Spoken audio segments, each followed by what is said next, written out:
सहनावतु सहनौ भुनक्तु सह वीर्यं कर्वावहै तेजस्विनावधीतमस्तु मा विद्विषावहै। ओम शांति शांति शांति। सबको सादर नमस्ते जी। भजन के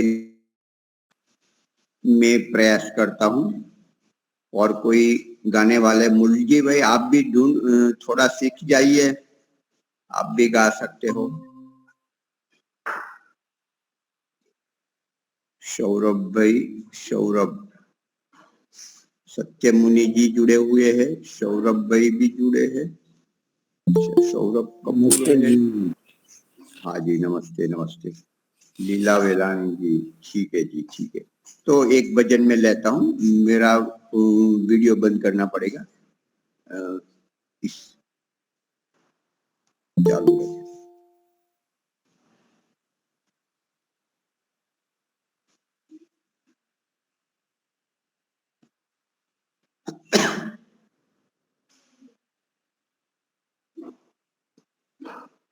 बस एक मिनट जरा लगेगा, फाइल खोलनी पड़ेगी। तो वही मैं गीत लेता हूँ। शांति कीजिए प्रभु त्रिभुवन में, शांति कीजिए प्रभु त्रिभुवन में।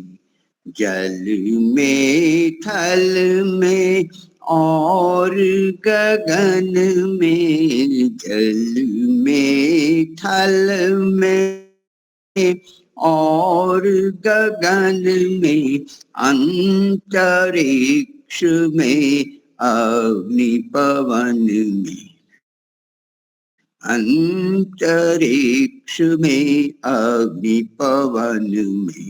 औषधि वनस्पति वन में, औषधि वनस्पति वन उपवन में, सकल विश्व में चेतन में, सकल विश्व में जड़ चेतन में।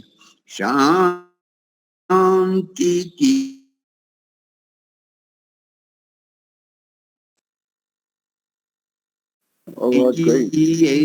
प्रभु त्रिभुवन में।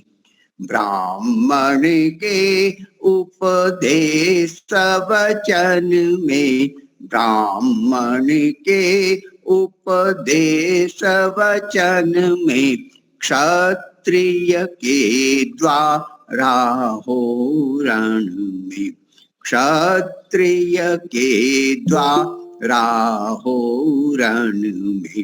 वैश्य जनों के होवे धन में, वैश्य जनों के होवे धन में, और शूद्र के हो चरणन में, और शूद्र के हो चरणन में। शांति कीजिए प्रभु त्रिभुवन में, शांति कीजिए प्रभु त्रिभुवन में। शांति राष्ट्र निर्माण सृजन में, शांति राष्ट्र निर्माण सृजन में। नगर ग्राम में और भवन में, नगर ग्राम में और भवन में। जीव मात्र के तन में मन में, जीव मात्र के तन में मन में, और जगत के हो कण कण में, और जगत के हो कण कण में। शांति कीजिए प्रभु त्रिभुवन में, शांति कीजिए प्रभु त्रिभुवन में, शांति कीजिए प्रभु त्रिभुवन में। ओम। धन्यवाद।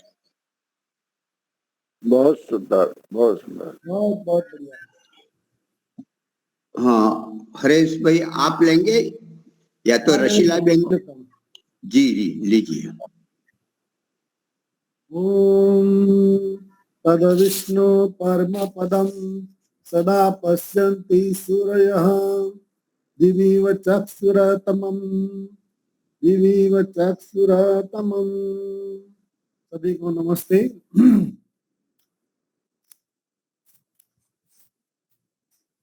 तेरो नाम सुख तीखा जो मुझको कृप निधान,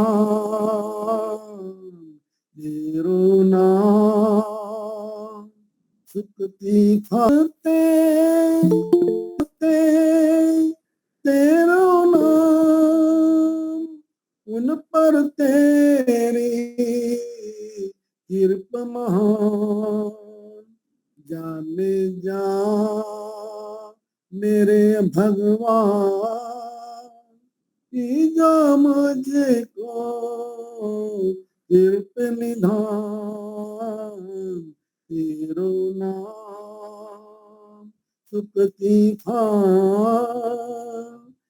जो मुझको कृप निधान। सारे जग के पालनहार बिगड़ी किस्मत तू ही संभाल। सारे जग के पालनहार बिगड़ी किस्मत तू ही संभाल। जीवनहार मेरे भगवान जो मुझको कृपा निधान। तेरे नाम में शक्ति भारी तूने तारी सृष्टि सारी। तेरे नाम में शक्ति भारी तूने तारी सृष्टि सारी। तारनहार मेरे भगवान जो मुझको कृपा निधान, तेरो नाम सुख तीखान जो मुझको कृपा निधान। तू मेरा स्वामी दास मैं तेरा, तेरे बिन कोई ना मेरा। तू मेरा स्वामी दास मैं तेरा, तेरे बिन कोई ना मेरा। बख्शो बख्शो मेरे भगवान जो मुझको कृपा निधान, तेरो नाम सुख तीखान जो मुझको कृपा निधान, तेरो नाम। धन्यवाद। बहुत सुंदर, बहुत सुंदर, बहुत अच्छा हरीश भाई, मस्त। हाँ बहुत ही लंबे काल के बाद ये भजन सुना। ये भजन मैंने रिकॉर्डिंग किया था, शूटिंग किया था खुद ने, तो बहुत ही अच्छा था। तो हमारे आज के वक्ता है आचार्य शैलेंद्र जी बनारस से, तो मैं उनको आमंत्रित करता हूँ। संस्कार विधि उसमें गर्भाधान संस्कार के विषय में के मंत्र चल रहा है, उस पर आप प्रकाश डालें आचार्य जी।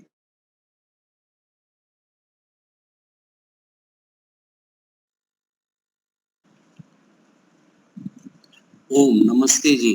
नमस्ते आचार्य जी। नमस्ते नमस्ते जी। एक बार हम सब लोग ओम बोलेंगे।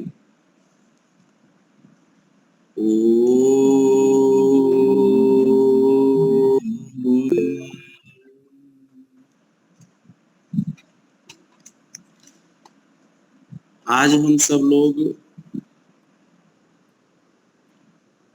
गर्भाधान संस्कार के अंतर्गत नवम विधि है और नवम विधि पर विचार करेंगे। उससे पूर्व जो हम सब लोग विचार कर रहे थे, आज्य और मोहन भोग की आहुतियां जो पंचम विधि थी, पंचम विधि के बाद छठी विधि महाव्याहृतियों की आहुति और सप्तम विधि थी सृष्टिकृत आहुति और अष्टम विधि थी अष्टाध्याहुति। ये सारे प्रकरण आप सब लोगों को संस्मरण होगा और इस पर कहीं ना कहीं विगत कक्षाओं में प्रकाश डाला जा चुका है। तो पुनरावृत्ति बार बार उसी का करना हम उचित नहीं समझते हैं। तो आज गर्भाधान के अंतर्गत नवम विधि है। जब यज्ञ पूर्ण हो जाता है तो यज्ञ के पश्चात यज्ञ कुंड की प्रदक्षिणा और सूर्य अवलोकन और ईश्वर उपासना के कुछ मंत्रों का विनियोग है। इस विनियोग पर विशेष ध्यान हम आप लोगों का चाहेंगे कि ऋषि ने यहाँ पर 6 मंत्रों का विनियोग किया है और ये 6 मंत्र ऋग्वेद के हैं और ऋग्वेद के मंत्र ज्ञान कांड के हैं।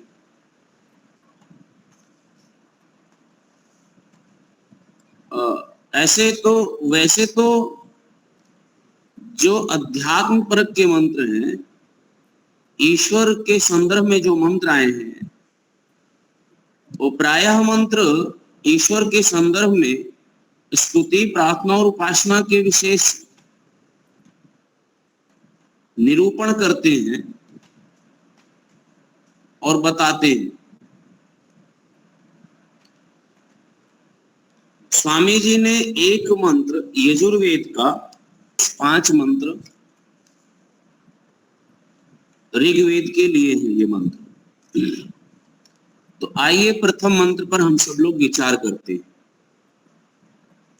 मंत्र का पद इस प्रकार से है, ओम आदित्यम गर्भम पयसा समंघे सहस्रस्य प्रतिमां विश्वरूपम परिवृंधे हर्षा माभिं स्वाहा शतायुषम कृणुहि चीयमानाः। अब इसमें से जो प्रमुख है वो उन पदों को पहले हम देख लें। यदि आप लोगों के पास संस्कार विधि है तो संस्कार विधि को निकाल लेंगे और लास्ट के प्रकरण पर देखें। संस्कार विधि लंबी वाली जिनके पास होगी वो 39 पृष्ठ पर है, अथवा संस्कार चंद्रिका जिनके पास में होगा वो पृष्ठ संख्या 113 ले लेंगे। 113 पृष्ठ संख्या पर ये मंत्र है। लोगों के पास भिन्न भिन्न पुस्तकें होती हैं तो पृष्ठ संख्या पर नहीं मिलती, तो जाकर के और प्रकरण के अनुसार ये देखना चाहें भिन्न भिन्न पुस्तक है तो आप अंतिम प्रकरण में देख लीजिए जहां मंत्र लिखा है। गर्भाधान संस्कार के अंतिम प्रकरण में जाकर के मंत्रों को देख लेंगे। पुनः हम एक बार बोल देते हैं। मंत्र का पद प्रारंभ है ओम आदित्यम गर्भमम पयसा मिल गया हो तो आप एक बार संकेत कर दीजिए। मिल गया। ठीक है।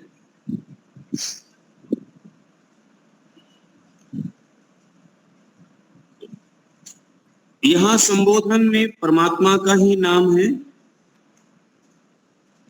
ओम सहस्र प्रतिमान विश्वरूपम आदित्यम, इस प्रकार से इसका पद बिठा लेवे तो हमें थोड़ा अर्थ का बोध शीघ्र हो जाएगा।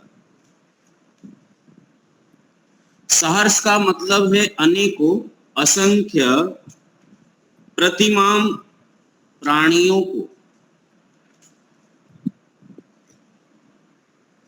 विश्वरूपम छोटे जीव से लेकर के बड़े जीव पर्यंत सबका, आदित्यम अनवरत रूप से परमात्मा अपनी शक्ति से गर्भवम पयसा सभी प्राणियों के गर्भ का पालन संरक्षण करना, और समंधि हर्षा, समंधि का अर्थ है परमात्मा उसको पुष्ट करता है। हर्षा का अर्थ है जीवनी शक्ति को हरण करने वाले, यानी गर्भ में हानि पहुंचाने वाले ऐसे जीव जंतु, ऐसी बीमारियों से परमात्मा रक्षा करता है। चीयमाना, और यह निरंतर है, प्रतिदिन है, उसकी संरक्षण करता है। सतायुषम कृणुहि, और जो इस मंत्र का पाठ करते हैं, ईश्वर में विश्वास रखते हैं, प्रार्थना करते हैं, वो लोग प्रार्थना कर रहे हैं कि प्रभु यह जो गर्भ में शिशु पल रहा है ये शतायु वाला होवे, 100 वर्ष की आयु को प्राप्त होवे, ऐसी माँ प्रार्थना, माता पिता ऐसी प्रार्थना कर रहे हैं। आदित्यो व ऐसा गर्भा यत पुरुषः, क्योंकि सतपथ ब्राह्मण भी ये बात कहता है, ये सतपथ ब्राह्मण का है कि गर्भः यत पुरुषः आदित्यो, वो खंडित ना होने वाला होवे, जो गर्भ धारण करे, जो आत्मा अथवा गर्भ में आवे वो खंडित होने वाला नहीं होना चाहिए।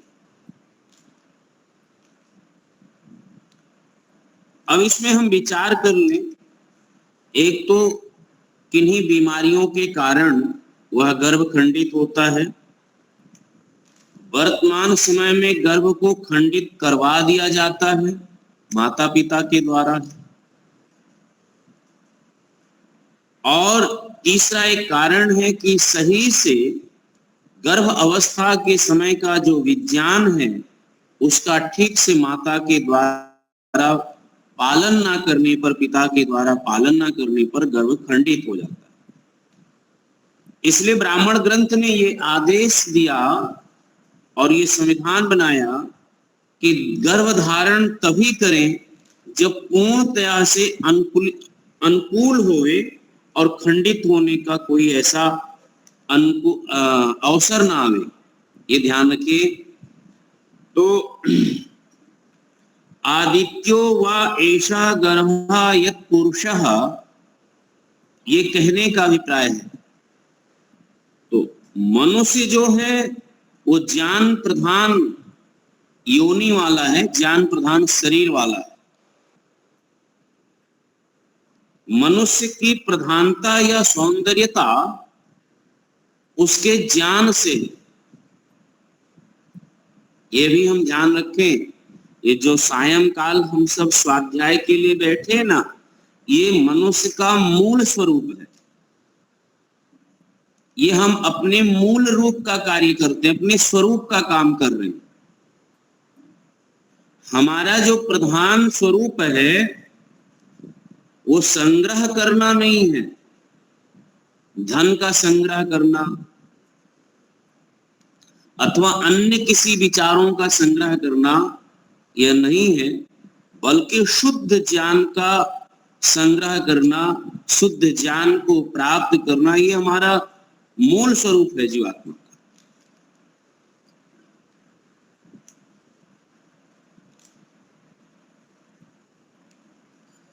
इसी संदर्भ में हमें ये पूरा का पूरा ज्ञान होना चाहिए कि गर्भ सुरक्षित कैसे होवे। तो आजकल हम लोग मेडिकल का सहारा लेते हैं, डॉक्टरों का सहारा लेते हैं, और डॉक्टर जैसा जैसा बताता है उसको वैसे वैसे, तो उसने कह दिया 10 महीना बेड रेस्ट करना है तो हम पूर्णतया बेड रेस्ट पर रखेंगे। शरीर इस योग्य नहीं है कि वो 10 मास तक बच्चे को, स्वस्थ बच्चे को जन्म दे सके।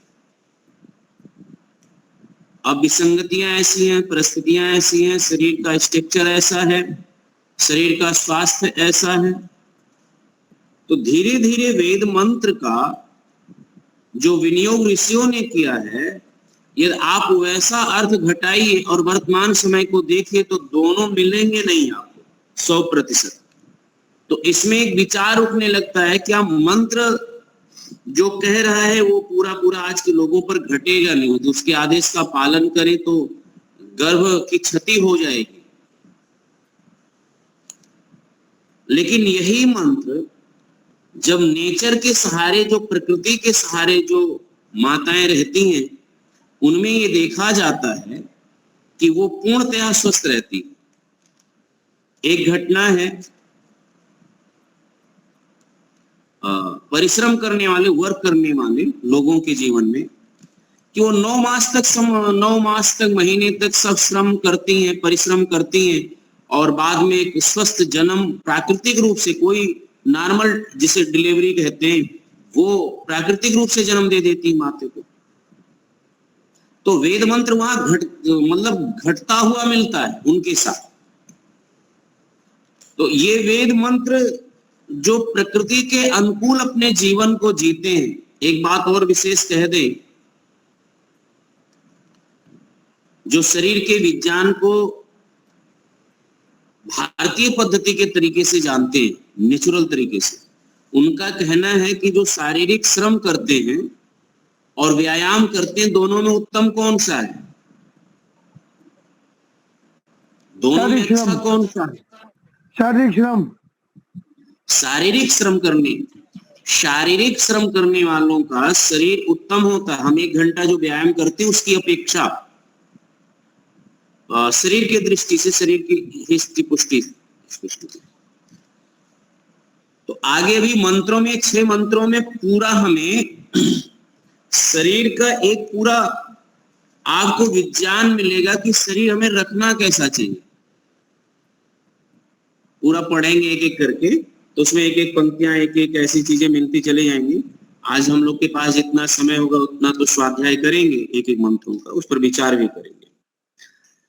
तो यहाँ मुख्य बात है कि गर्भ का संरक्षण करना प्राकृतिक रूप से, और वो जन्म लेवे तो वो कैसा होवे, अर्थात वो स्वस्थ होवे और शतायु वाला होवे। स्वामी जी को लिखना कि अल्प आयु वाला, कम आयु वाला, जीर्ण शीर्ण होने वाला, रोग युक्त होने वाला, ऐसा संतान उत्पन्न नहीं होना चाहिए। वो दुख का कारण ही होता है, और उसमें माता पिता का ही विशेष योगदान होता है। तो गर्भधान में ऋषि ने जहां ये सारी योग्यता लिखते हुए, वहां पर आप पढ़ेंगे तो विशेष करके आयुर्वेद की दृष्टि की ओर मोड़ा है सबको स्वस्थ के लिए। और मंत्र में भी यही आदेश, मंत्र तो बीज रूप में है। तो सहस्र प्रतिमाम विश्वरूपम परिवृंधि हरसा मा वियं अस्ताह शतायुषम कृणोहि चीयमानाः। हे परमात्मन, आप छोटे से जीव से लेकर के बड़े जीव तक के सबका पालन पोषण करते हैं, सबका संरक्षण करते हैं, और नेचर में सभी जीव जंतु प्राकृतिक रूप से अपने वंश की वृद्धि करते हैं, एक मनुष्य को छोड़ करके। सतायुषं कृणोहि चीयमानः, मैं निरंतर यही मेरी प्रार्थना है, मेरी यही विनम्र प्रार्थना है कि मेरा संतान स्वस्थ होवे और शतायु वाला होवे। हम लोग ऐसा ही, ये प्रार्थना मुख्य रूप से इस मंत्र में है। अच्छा, ये केवल शुद्ध रूप से सूर्य दर्शन और ईश्वर उपासना की बात स्वामी जी लिखते हैं।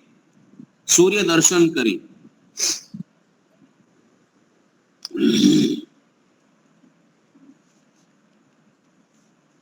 दूसरा मंत्र देखेंगे, सूर्यः दिवः वातः अंतरिक्षात् अग्निः। पहले तो पद को पढ़ लें। सूर्यो नो दिवस पातु वातो अंतरिक्षात् अग्निर्नः पार्थिवेभ्यः पार्थिवेभ्यः। इस पद में देखें कि सूर्य, दिवः दिवलोक, नः हमारे, वातः अंतरिक्षात् अग्निः पार्थिवेभ्यः नः पातु। अब नः पातु का अर्थ है रक्षा करें, और हमारे इस गर्भ की रक्षा कौन कौन करे? तो पार्थिवेभ्यः, पृथ्वी लोकस्थ उदर संबंधी रोगों से हमारी रक्षा करे। फिर कहा अग्नि, भौतिक अग्नि से भी हमारी ये रक्षा करे। अंतरिक्षात, मध्य लोकस्थ बाधाओं, हृदय संबंधी कोई घटना न होवे, और अंतरिक्ष वायु में गमन करने वाले जीव हैं, हानिकारक जो जीव अंतरिक्ष में रहने वाले हैं, उनसे भी हमारी रक्षा होवे। वातः, वायु से हमारी रक्षा होवे। दिवः, दिवलोक, मस्तिष्क संबंधित, ऐसा अर्थ कर सकते, संगति लगा सकते हैं कि दिवः दिवलोक से भी हमारी रक्षा होवे। ये तो मंत्र में ये रक्षा करना। नह का अर्थ है हमारे गर्भ की, तो हमारे गर्भ की रक्षा करना सूर्य से। अब सूर्य से रक्षा कैसे है, इसके दो अर्थ लगा लेंगे।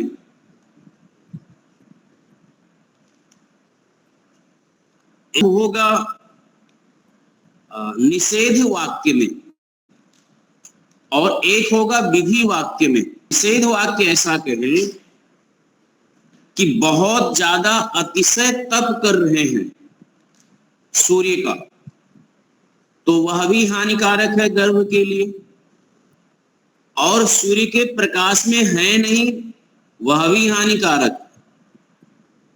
दोनों अर्थों में, यानी उचित मात्रा में सूर्य का सेवन करना, ये मुख्य बात है। अब ज्येष्ठ मास में 12 बजे धूप में कुछ दूर चलना पड़े तो यह भी गर्भ के लिए हानिकारक हो जाएगा, और पूरे 10 मास तक सूर्य का प्रकाश ही नहीं मिला जीवन में तो भी हानिकारक हो जाएगा। इसलिए हमने कहा कि विधि वाक्य भी समझे और निषेध वाक्य भी समझे। सूर्य से रक्षा करने के अर्थ में यहां पर वेद में आया कि दोनों प्रकार से आप रक्षा करें, मनुष्य जान। अच्छा, नेचर में सभी प्राणियों को पता है। आप देखेंगे कि जब बहुत धूप हो जाता है तो पशु पक्षी, और जो भी पशु पक्षी गर्भिणी होती है, वो प्रकृति और नेचर को बहुत अच्छे से समझती, वो बहुत ज्यादा धूप का, बहुत ज्यादा तनाव का सेवन नहीं करती। एक गर्भवती जो कुतिया होती है, जो मतलब हम लोगों के आसपास रहती, वह भी अपने बच्चे का बहुत ध्यान रखती है। कितने सूर्य में जाना है, कितने धूप में जाना, नहीं जाना है, कहाँ रहना है, कैसे रखना है, वो प्रकृति के नेचर पूरा अनुकूल बना लेती। हम लोग थोड़ा ज्ञान प्रधान लोग हैं, मनुष्य लोग, तो मनुष्य लोगों को ज्ञान प्रदान होने के कारण ये कहा कि हम प्रार्थना अवश्य कर रहे हैं, लेकिन साथ साथ में ये ज्ञान भी प्राप्त कर रहे हैं कि सूर्य से भी हमारी रक्षा करें। दोनों अर्थ में हो गया, दिवह पातु और फिर दुष्टा करे। वायु में भी विधि वाक्य और निषेध वाक्य दोनों लगेंगे, और विधि वाक्य यही होगा कि हम वायु का सेवन करें। तो हम लोग समझते हैं, जो लोग देहात क्षेत्रों में रहते हैं, जब पूर्वा हवा चलता है तो शरीर को बड़ा सुकून मिलता है। जब ये पश्चिम की हवा बदलती है तो शरीर में थोड़ा दर्द महसूस होता है, थकान महसूस होगा, दर्द में होगा। तो जिस प्रकार से वायु का वेग होता है पूर्वा या पश्चिम का, उसी प्रकार से शरीर में शांति का, श्वेत का अथवा वायु विकार का प्रकोप देखने को मिलता है। ये तो छोटा रहा। अब तीव्र हवा की गति भी हमें नुकसान करे, माता के गर्भ को तीव्र हवा नुकसान करेगा, और बिल्कुल प्राकृतिक हवा का स्पर्श ही नहीं होता तो भी हानिकारक है, तो भी हानिकारक, दोनों से। अंतरिक्षात कहा जा रहा है, ये हमारी अंतरिक्ष से भी इस गर्भ की रक्षा परमात्मा करें या हमसे। तो अंतरिक्ष का अभिप्राय क्या है, अंतरिक्ष से क्या संबंध समझेंगे? तो अंतरिक्ष के यह है कि अंतरिक्ष में रहने वाले जीव जंतु, पहला अर्थ ले लेंगे, उनसे किसी भी प्रकार का हमारे गर्भ को हानि ना हो अथवा संक्रमण ना होवे। संक्रमण जैसे रोग हो जाते हैं, हम प्रभावित हो जाते हैं, तो माता को भी उससे बच करके रहना चाहिए। और ये तब होता है जब संधि काल आता है, दो ऋतुओं का संधि परस्पर होता है तो संक्रमण बढ़ता है, और वायुमंडल में संक्रमण बढ़ता है तो इससे लोग प्रभावित होते ही हैं। तो यहाँ पर यह वेद मंत्र कहता है कि अंतरिक्षात पातु हो, हे परमात्मा, अंतरिक्ष से जो उत्पन्न होने वाली बाधाएं और व्याधियां हैं उससे हमारे गर्भ की आप रक्षा करें। हम स्वयं उसके प्रति सजग रहें, पुरुषार्थ करें। फिर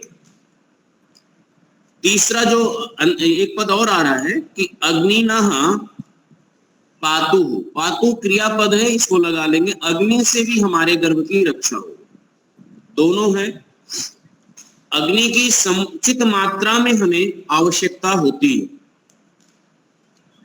हानिकारक अग्नि और लाभप्रद अग्नि दोनों को विचार करना है। अग्नि का सेवन उचित मात्रा में होवे, और मोटा मोटा संदर्भ देखेंगे तो यहाँ प्रार्थना विशेष है। मोटा संदर्भ देखें कि आग से रक्षा का मतलब यह है कि किसी प्रकार की अग्नि, जो अग्निकांड हो जाता, अग्नि लग जाए घर में, परिवार में, या कहीं पर आग लगने की प्रकरण है। एक मोटा स्थूल वो भी प्रार्थना है। इसका सूक्ष्म रूप ये प्रार्थना है कि हम जो खान पान अपना रखें तो उसमें अग्नि कितना प्रदीप्त होना चाहिए माता का, और कितना मंद होना चाहिए। कभी कभी अग्नि बहुत मंद हो जाती है तो माता को बहुत समस्याएं हो जाती हैं, और अग्नि बहुत तीव्र हो जाए, बहुत प्रगाढ़ हो जाए तो भी माता को संदर्भ होता है। जैसे जठरा अग्नि की बात हम कर रहे हैं, तो जठरा अग्नि एक समुचित मात्रा में होना चाहिए और बनाए रखना चाहिए, तो उससे हमारे ये रक्षा होवे। दूसरा, शरीर में किसी भी प्रकार की हो जाती है तो ज्वर, बुखार, ताप आदि आ जाता है, तो उससे भी हमें रक्षा करने के लिए आवश्यकता होती है। इसी प्रकार से जो वेद मंत्र में एक एक बातें रखा है, पहले जब हम गर्भाधान संस्कार कराते थे तो वेद मंत्र में इसको हम दिखा देते थे, और दिखाने के बाद इसके अर्थ को बताने के बाद हम नित्य कहते थे कि इनका पाठ आप करते रहिए।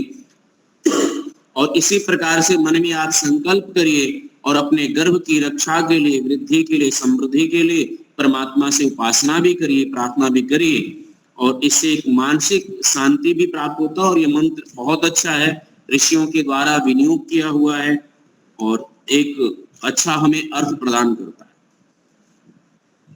दूसरा देखिए लिखा है पार्थिवेभ्यः। अब यहां है कि पृथ्वी से भी हमारी रक्षा होवे। इसमें सूक्ष्म अर्थ क्या लेवे, तो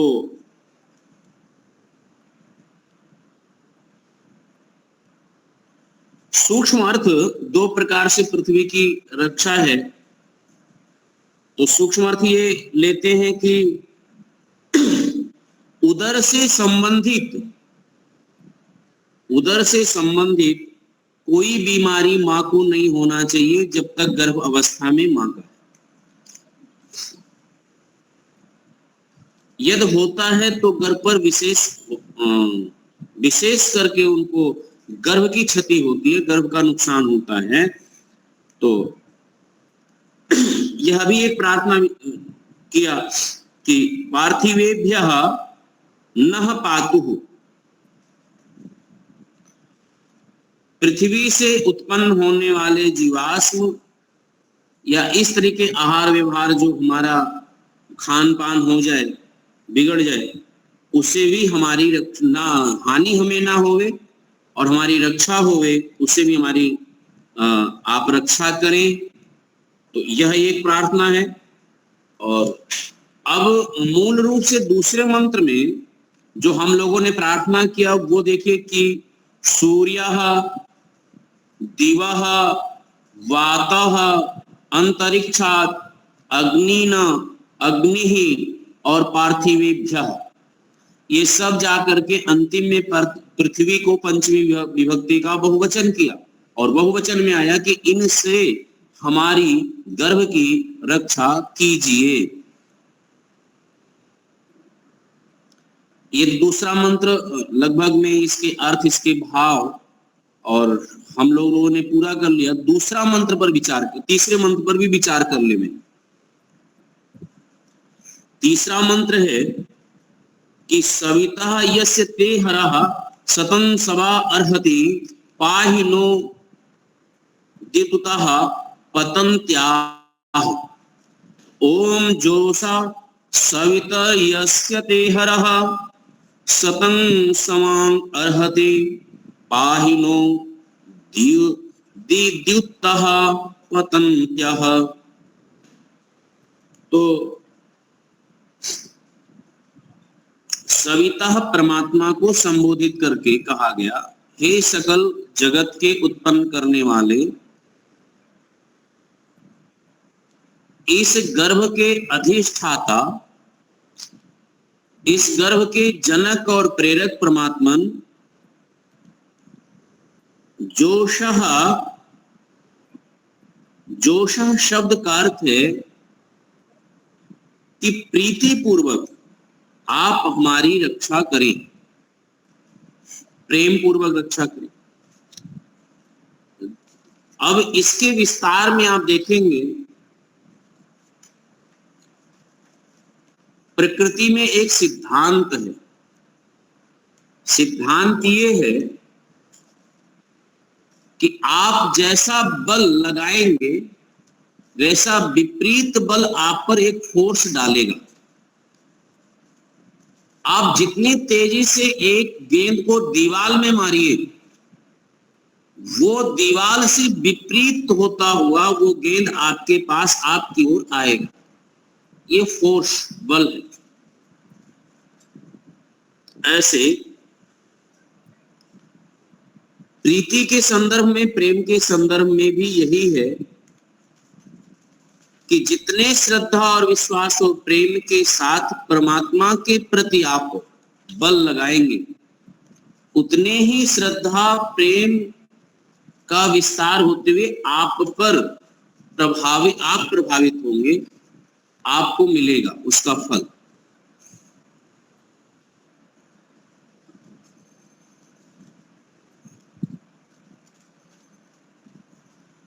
अब इसमें लोग, हमारी इस बात से लोग अलग अलग तरीके से अपना तर्क लगा सकते हैं और तर्क लगा करके कह सकते हैं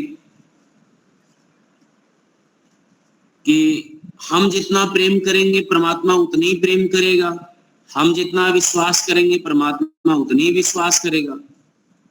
बंधु, बात इतनी है कि जितना ज्ञान से प्रीति होती है और प्रतीति होती है, उतना ही सुख लाभ हमें मिलता है। ज्ञान का लाभ आपको चाहिए तो ज्ञान का लाभ तभी मिलेगा जब आपके पास में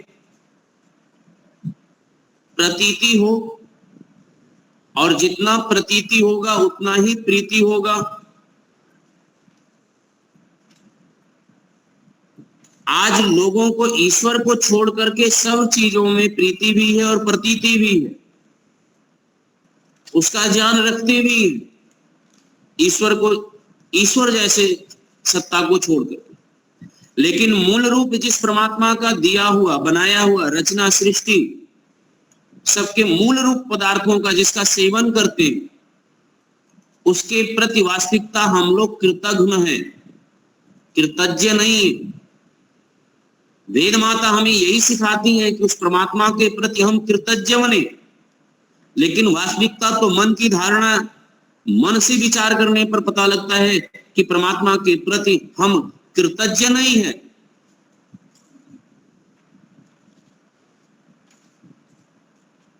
यदि कृतज्ञ हो तो हमारे बात पर जो हम ये कह रहे हैं कि जितना भी बलपूर्वक, विश्वास पूर्वक, दृढ़ पूर्वक, निष्ठा पूर्वक परमात्मा में प्रीति करते हैं, परमात्मा उतना ही प्रेम पूर्वक हमारी रक्षा करता है। ये वेद मंत्र का जो ये पंक्ति है कि सविता जोषा यस्यते हरः सतम समान अर्हति,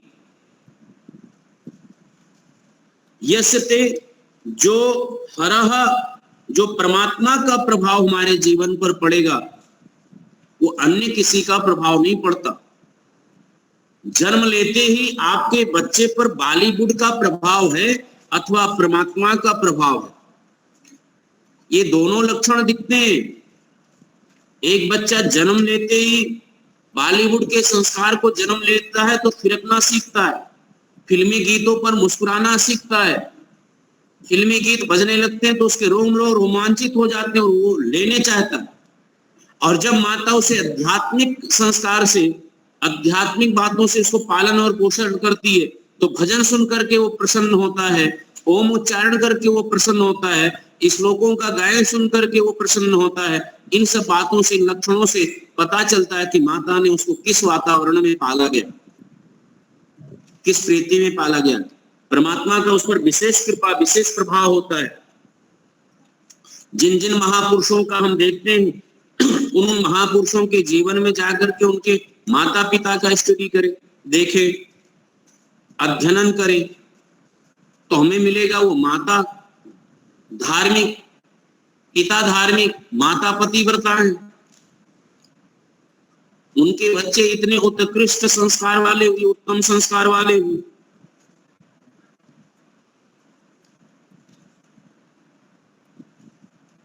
तो सतम समान अर्हति, अर्हति कह रहे हैं कि 100 यज्ञों के बराबर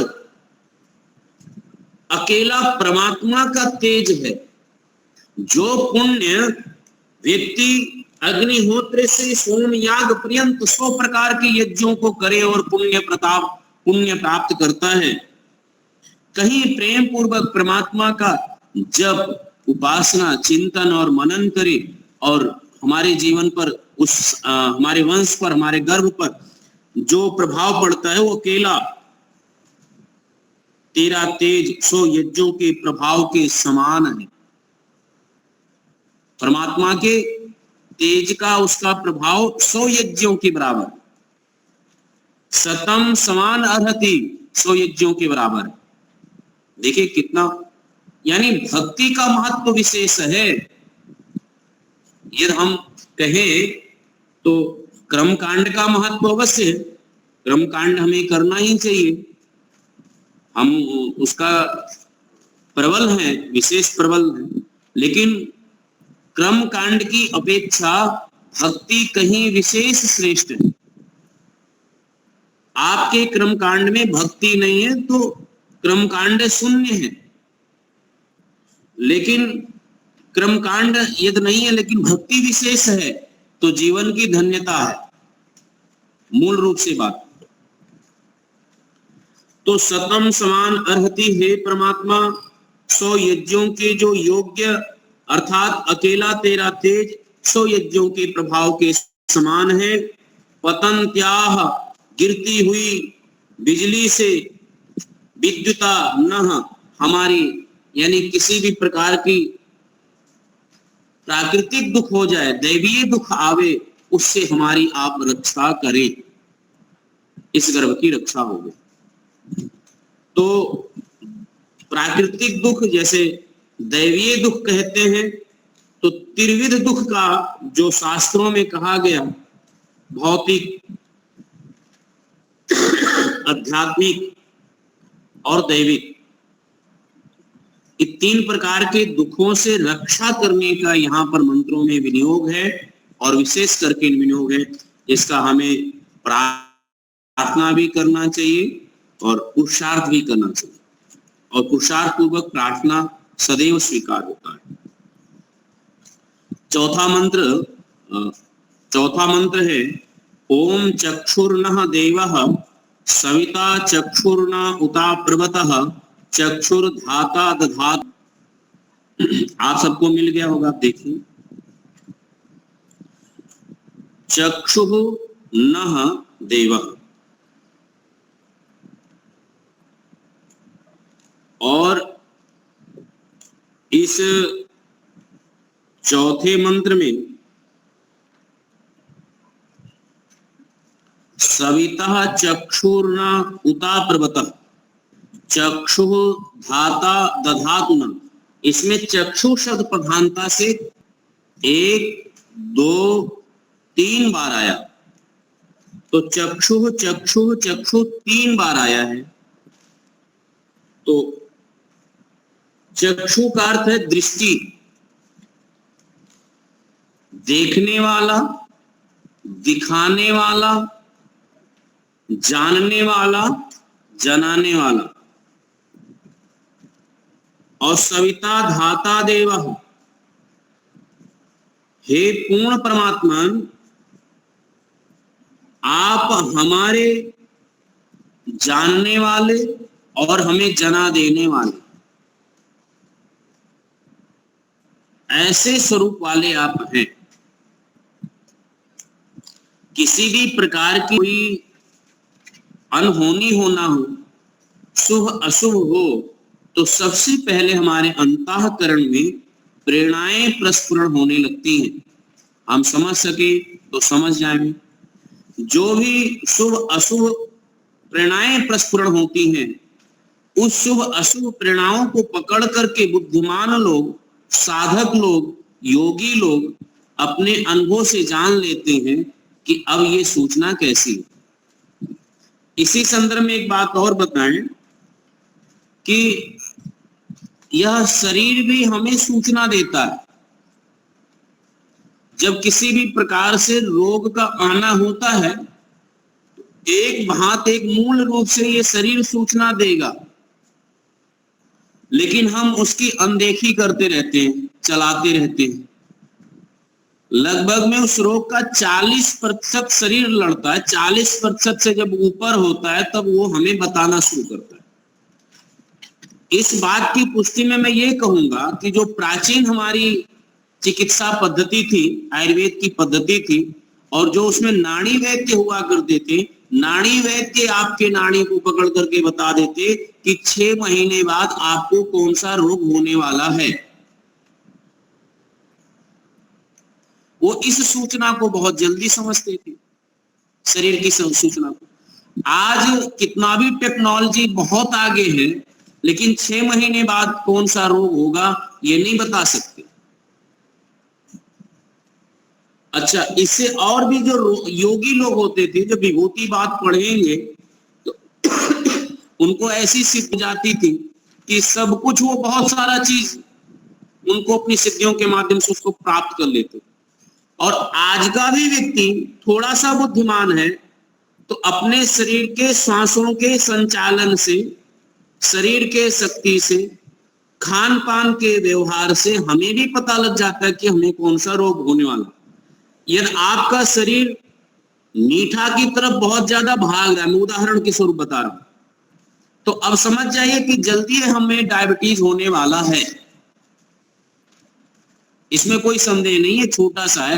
यदि आपका मन ज्यादा लड्डू खाने का करे, मोहन भोग मोहन थाल खाने का ज्यादा मन कर रहा है, तो एक लिमिट से पहले के अनुभव से ज्यादा कर रहा है, तो ये सूचना शरीर दे रहा है आपको कि अब आपको डायबिटीज की आप बॉर्डर पर आ गए हैं, कभी भी क्रॉस कर सकते। हम नहीं पहचानते, हमारे शरीर में कंपन होने लगे, सीढ़ियां चलने लगे, सांसों का उथल पुथल होने लगे, तो सूचनाएं मिल रहा है, हम नहीं समझते। हमारे अंदर एसिड बढ़ने लगता है, हमें सूचनाएं मिल रहा है कि शरीर में अब रक्त से संबंधित इसी प्रकार आप पाल कर रखेंगे तो बहुत सारा होगा। कब्ज की बीमारियां आपको है तो शरीर सूचना दे रहा है, हम नहीं पकड़ते।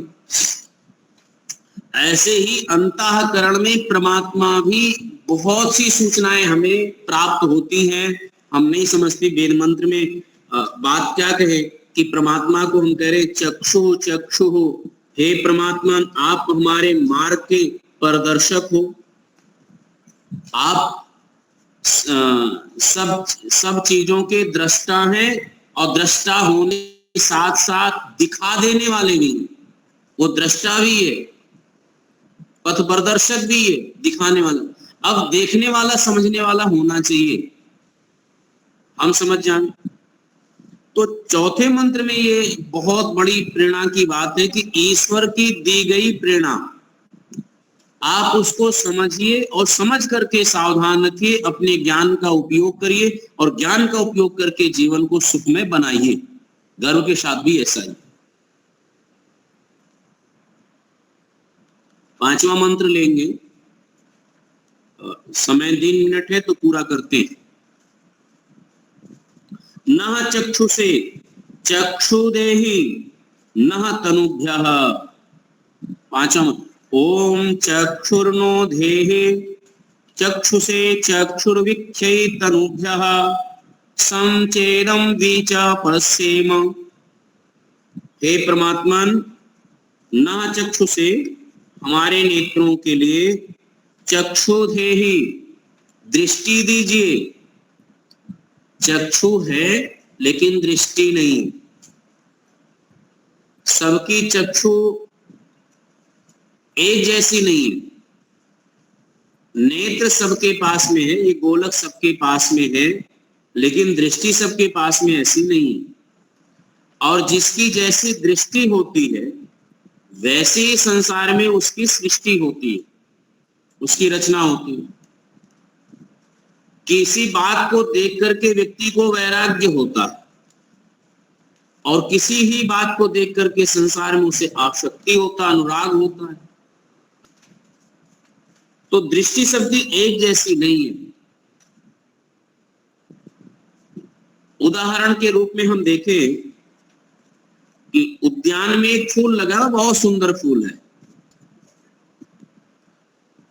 उस फूल को देख करके एक माली देखेगा तो उसके मन में क्या विचार आएगा, एक बालक देखेगा उसके मन में क्या विचार आएगा, एक मंदिर का कोई पुजारी है उस फूल को देख क्या आएगा, और एक कोई वनस्पतियों का भी वैज्ञानिक है उसी फूल को देख करके उसके मन में, उसकी दृष्टि में, उसके विचार में क्या होगा। और एक डॉक्टर देखेगा तो उसके मन में क्या होगा, और एक प्रेम और प्रेमिकाएं देखें यदि उसी फूल को, सुंदर फूल को, तो उनके मन में क्या विचार आएगा, कल्पना करिए। दृष्टि सबके पास में, देखने की शक्ति, उसके आकार प्रकार रूप रंग को सब एक ही जैसा देख रहे हैं, एक क्रिया। लेकिन देखने के पीछे माली ने देखा तो सोचा कि ये हम अपने बाग में लगाएं, उसका विस्तार कैसे करें। बच्चों ने देखा तो सोचा इस फूल के साथ हम खेलें कैसे। प्रेम प्रेमिकाएं ने देखा तो इसको एक दूसरे को अर्पण करके अपने प्रेम को प्रस्तुत कैसे करें। माली ने देखा, पंडित पुजारी ने देखा तो सोचा इसको ले जाकर के हम कैसे मूर्ति पर चढ़ाएंगे, कैसे इसको, और भगवान को चढ़ाएं तो ज्यादा प्रसन्नता होगा। एक वैज्ञानिक ने देखा तो सोचा अच्छा इसको और क्या किया जा सकता है, इसमें सुधार क्या किया जा सकता है, इसमें और परिवर्तन क्या किया जा सकता है। वो अपने मस्तिष्क से, अपने लेवल पर वो देख रहा है उसको। और जितने लोगों ने उस सुंदर फूल को बगीचे में देखा, सब लोगों ने अपने अपने तरीके से उस पर सबकी कल्पनाएं होने लगी। तो यहाँ पर कहने का अभिप्राय है कि हर बात को समझने के लिए सबके पास एक जैसी दृष्टि नहीं, और होना भी नहीं चाहिए। सबकी एक जैसी हो जाए तो संसार का जो सौंदर्य है वो समाप्त हो जाए। संसार का सौंदर्य ही है कि अलग अलग तरीके से देखें। संसार की चित्र और विचित्रता जो भी हमें दिखाई दे रहा है वो हमारे पीछे कर्म और हमारे संस्कार हैं, जो ये हमें चित्र विचित्र दिखाई देते हैं। इसमें से जब हम अपने इस चित्र विचित्र दृष्टि में, इस संस्कारों में, इस कर्म की उपासना में जब हम परमात्मा को सम्मिलित करते हैं और परमात्मा का शुद्ध ज्ञान, शुद्ध प्रकाश, शुद्ध स्वरूप हमारे जीवन में होता है, तो एक वस्तु को समझने की शक्ति प्राप्त होती है। एक वास्तविक रूप से उसका हम दर्शन कर पाते हैं। उसको हम एक अवयवी के रूप में ना देख करके, हम उसको अवयव के रूप में ना देख करके अवयवी के रूप में देखते हैं। अलग अलग तरीके से उसे खंड खंड के रूप में हम देखना प्रारंभ करते हैं।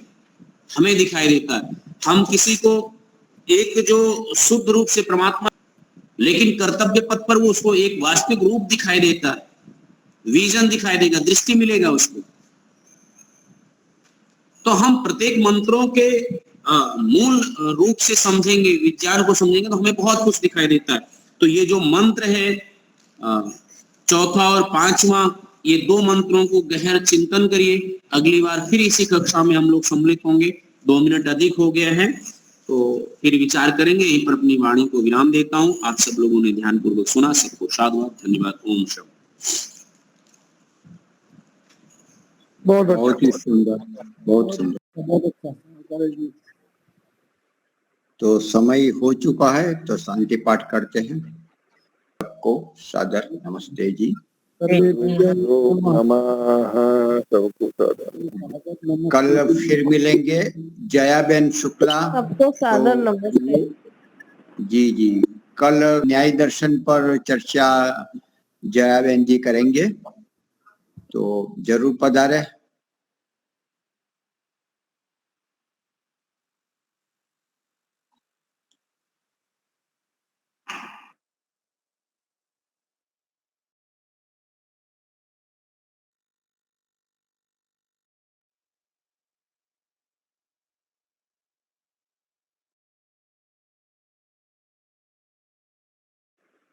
हाँ जी, बोलो। हाँ जी।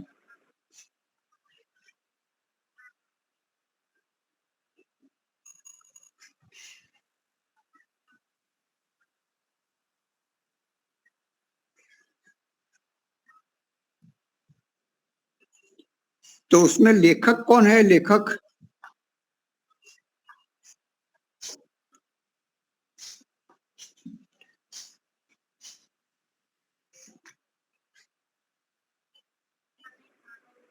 हाँ, हम आसानंद है, लेकिन लेखक कौन है वो देखना पड़ा। बड़ी पुस्तक होगी शायद।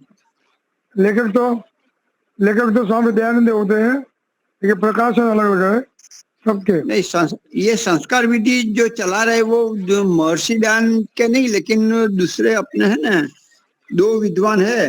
संस्कार समुच्चय भी है, उस पर नहीं चलाते। संस्कार चंद्रिका पर है। नहीं, ये बात हाँ, लेकिन उसमें विस्तार से समझाया है वो अपने दूसरे लेखक ने। मदन मोहन विद्यालय वेदालंकार।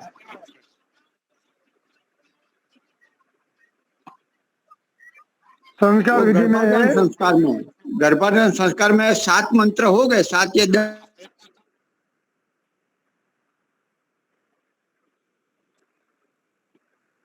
10 हो गए, उसके बाद में है। हाँ, मेरे पास यहाँ तो इसलिए मेरे पास नहीं है, लेकिन मदन गर्भाधान संस्कार है तो उसमें विधि है, तो विधि में 10 मंत्र। पहले वो सूर्य दर्शन करवाते हैं विधि में, तो वो उसमें आता है। सूर्य दर्शन जब करवाते हैं, जब गर्भाधान संस्कार करवाते हैं, तो हम पति पत्नी दोनों को खड़े रखते हो सूर्य के सामने और उनसे नमस्ते करके ये मंत्र बुलवाया जाता है।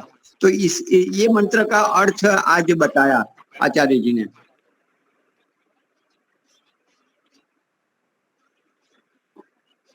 हाँ हाँ हाँ, बस हाँ हाँ, तो उसमें हाँ, तो संस्कार विधि में विस्तार से नहीं है, वो शब्दार्थ पदार्थ आदि मदन मोहन विद्यालंकार है, संस्कार चंद्रिका उसमें दिया है, इसमें अर्थ के साथ शायद नहीं होगा। हाँ, शायद नहीं होगा, मंत्र होगा लेकिन वो अर्थ पदार्थ नहीं होगा।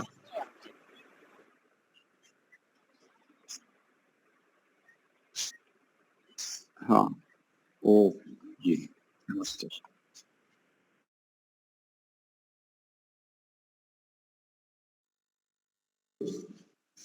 थराद में ये स्कूल है, तो वो मैं दिखा रहा हूँ। अभी तो सब यहाँ बच्चे रहते हैं।